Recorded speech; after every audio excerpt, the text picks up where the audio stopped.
Yeah, I'm going to do some farm stuff this weekend. You have a Yeah, please. Navy yesterday celebrating It was their unbelievable. 250th.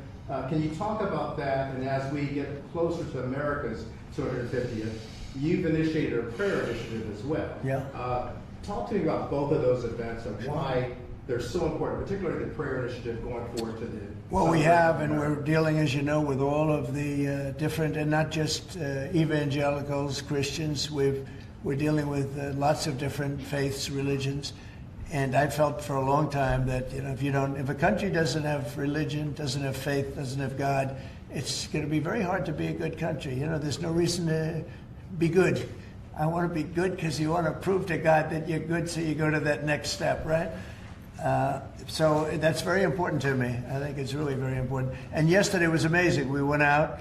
We went to the Naval base, the largest in the world, actually, and I saw things that were incredible. The level of I don't want to use the word weapons, but they are weapons. The technology on these planes, on the carriers, on all of the different things that we saw. They gave us missile displays. They did the whole. I don't think they've ever done anything like it, but it was really impressive. And the talent of the pilots, where they can land. The aircraft carriers look massive, but when you put them in the middle of like the Atlantic, or in this case, pretty far off the coast of Virginia, and it's sitting in a big ocean, and it was pretty calm yesterday, but it's still a little bit testy, right? And you'd have these guys land right on a thing and come to a sudden screeching halt, and they're really something. They were taking off yesterday, and they look over, yes, sir, and then you see them, and you see them just get ripped back into the seat because the G-forces are so great. And actually, if you're not in great shape, because they were doing maneuvers that were incredible yesterday, and the admirals were explaining that if you're not in really good shape, you don't make it because you pass out.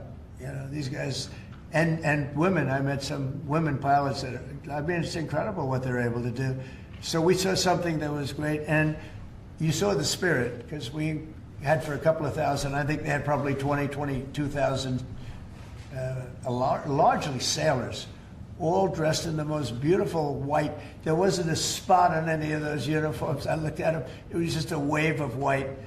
And it was a great crowd and great reception. So, getting back to a very important question that was asked, when you go back a year ago, people weren't joining the armed forces. They weren't joining the Army, Navy, Air Force, Marines, the Coast Guard, Air Force. If you look at, any of them, they weren't joining Space Force. And now we're setting records, recruitment. And that goes for the police and fire. Now they want to be policemen, they want to be firemen. And firemen, people don't mention them, but they're incredible. I know so many of them, they're brave as hell. I wouldn't want to do it, tell you. But they weren't able to recruit. The police weren't able to recruit. And the military wasn't able to recruit. We were really off.